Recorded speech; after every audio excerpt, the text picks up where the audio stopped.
Hello and welcome to Amit Sharma, CBSE. In this session, we are going to talk about class 10th, third chapter from Footprint Without Fit, जिसको लिखा है Robert Arthur ने।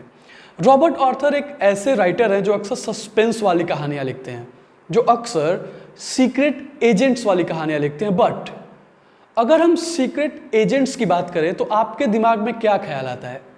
Which kind of image do you frame when you hear about secret agent?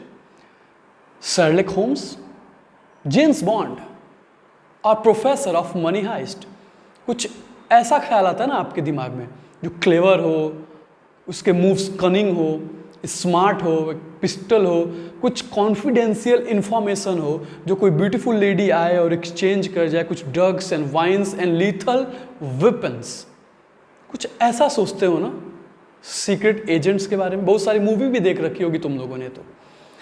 लेकिन इसमें जो हमारे secret agent है ना इस स्टोरी में, उनका नाम है ऑजिबल, और वो थोड़े अनकन्वेंशनल हैं, मोटे हैं, फैट, कूल, क्योंकि उनको इतना ज़्यादा एक्सपीरियंस है सीक्रेट एजेंट्स के फील्ड में कि वो ज़्यादा टेंशन लेते ही नहीं हैं। तो ये जो ऑजिबल है वो मोटे हैं, कूल रहते हैं और ज़्यादा ऐसा बिहेव नहीं करते हैं कि वो बहुत एक्सपीरियंस्ड सीक्रेट एजेंट है। इनके साथ एक राइटर है जिसका नाम है फाउलर। वो इसलिए इनके साथ है क्योंकि वो एक नई प्लॉट खोज रहा है कहानी के लिए। तो उसको लगा अगर ये इसके साथ रहेगा तो कुछ हैपनिंग होगी सीक्रेट एजेंट्स के साथ जो होती हैं, और एक्साइटमेंट होगा, तो मुझे अपनी कहानी के लिए एक नया प्लॉट मिल जाएगा। लेकिन ऑजिबल बताते हैं फॉलर को कि यार तुम्हारा तो दिन बोर हो गया एकदम। और फॉलर थोड़ा सा डिसअपॉइंटमेंट भी था, निराश हो चुका था कि उसने जैसा सोच रखा था उसके अपोजिट चीज़ें हो रही थी, कुछ एक्साइटमेंट हैपनिंग हो ही नहीं रहा था। तो ऑजिबल ने कहा तुम्हारा तो दिन बर्बाद हो गया, अब तुम बोर हो रहे हो, तुम जैसा सोचे थे उसके एकदम विपरीत चीज़ें घटित हो रही हैं।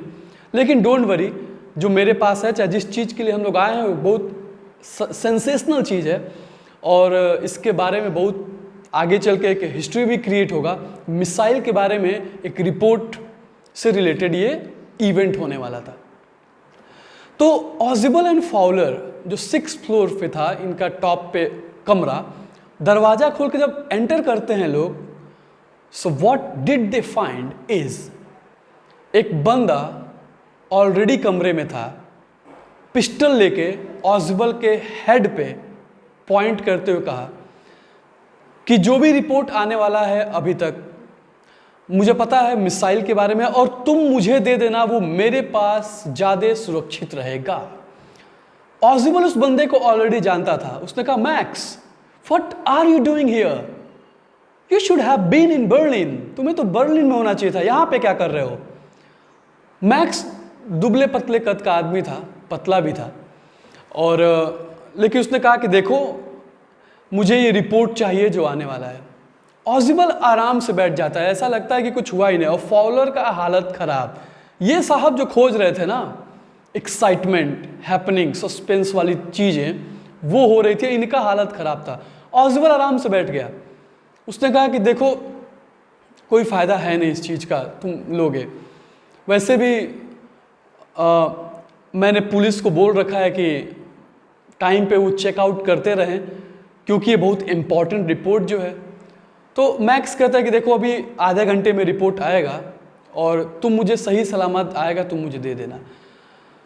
खैर ऑजिबल कहता है कि मैं आज होटल के मैनेजमेंट पे जरूर केस फाइल करूंगा। पिछले महीनों में मैं आया था तो बैल्कनी से कोई बंदा एंटर कर गया था। मैक्स कहता है बैल्कनी? मैं तो पास की मास्टर की से अंदर एंटर कर रहा हूँ, बालकनी कहाँ है? ऑजिबल ने कहा अरे वो ये जो इस रूम में जो है वो एक पिछले वाले रूम का एक अपार्टमेंट होता था, अटैच था, लेकिन बालकनी इसी विंडो के साइड है, और पिछली बार भी एक बंदा एंटर कर गया था। मैंने मैनेजमेंट को कहा था और उन्होंने मुझे आश्वासन दिया कि ऐसा दोबारा नहीं होगा, but still it is happening and I am going to file petition against the management.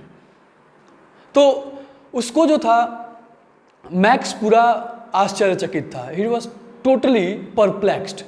उसको लगा कि यार अगर मुझे पहले से ऑलरेडी पता होता कि बालकनी है तो मुझे ज़्यादा मेहनत करना ही नहीं पड़ा होता, मैं ऑलरेडी इसके अंदर से आ गया होता। तब तक एक नॉक होता है दरवाजे पे।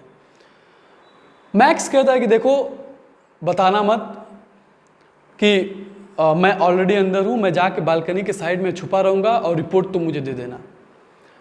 ऑज़वेल्ड कहता है कि देखो करोगे क्या, जैसा कि मैंने तुम्हें बताया, मैंने पुलिस को बोल रखा था क्योंकि इंपॉर्टेंट रिपोर्ट है तो आके वो चेक करेंगे ही। अभी वो नॉक करेंगे, दरवाज़ा ऑलरेडी अनलॉक है, अगर मैं नहीं खोलूँगा तो खुद खोल के अंदर आ जाएंगे and they will take no time to shoot you, so the better thing is that give up.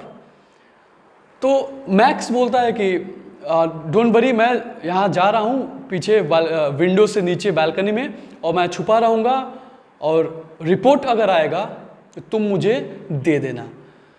ऑज़वेल्ड बोलता है वो तो 12-13 पे आने वाला था, शायद तुम्हें गलत इन्फॉर्मेशन भी मिला हुआ है।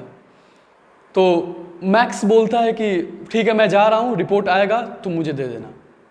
वो उधर जंप कर जाता है, उन लोग की तरफ अपना गन पॉइंट करते हुए, अपने शरीर को पीछे करते हुए, और विंडो से वो बाहर चला जाता है बालकनी में। दरवाज़ा खुलता है तो वेटर आता है ड्रिंक्स वगैरह लेके, और वेटर कहता है कि सर आपने जो अभी लौटते हुए जो ड्रिंक ऑर्डर करा था उसका है, और वो टेबल पे रखता है और चला जाता है। ये सारी घटनाएं हो रही थी और मिस्टर फाउलर पूरी तरह से हैरान थे। जब ये बालकनी की बात हो रही थी तो विंडो की साइड देख रहे थे कि ऐसा है क्या, ये टोटली कंफ्यूज थे। ऑज़वेल्ड के बगल में भी खड़े थे और इनका हालत पूरा खराब था क्योंकि ऑज़वेल्ड ऐसी घटनाओं को बहुत बार टैकल किया था, तो he was comfortable and cool, but mister Fowler was perplexed, was in great dread of suspense and danger. तो उसने कहा बालकनी कहाँ है, बालकनी तो है ही नहीं। तो ऑज़वेल्ड कहते हैं कि बालकनी तो नहीं है, मुझे ही पता है, मैंने तो ऐसे ही कहा, और वो नीचे गिर गया होगा, मर गया होगा, या फिर उसका हाथ पांव टूट गए होंगे और वो अरेस्ट भी हो जाएगा। और इस तरीके से फाउलर द राइटर को एक कहानी का नया प्लॉट मिल जाता है और कहानी यहाँ पे ख़त्म हो जाती है।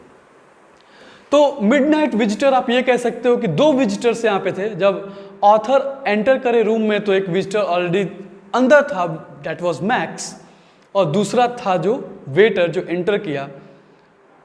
पुलिस के नाम पे ऑज़वेल्ड ऑलरेडी मैक्स को डरा दिया था, लेकिन वे वेटर थे। और ऐसे टेंस्ड एनवायरनमेंट को भी ऑज़वेल्ड ने इतने सहज और शानदार तरीके से टैकल किया। यही एक सीक्रेट एजेंट्स की खासियत होती है। So this was the story my dear students all about. छोटी सी कहानी है और आप जरूर समझ गए होंगे। तो क्वेश्चन के नाम पे ये बन सकता है कि कैसे मैक्स को आश्वासन दिलाता है ऑज़वेल्ड कि उधर बालकनी है।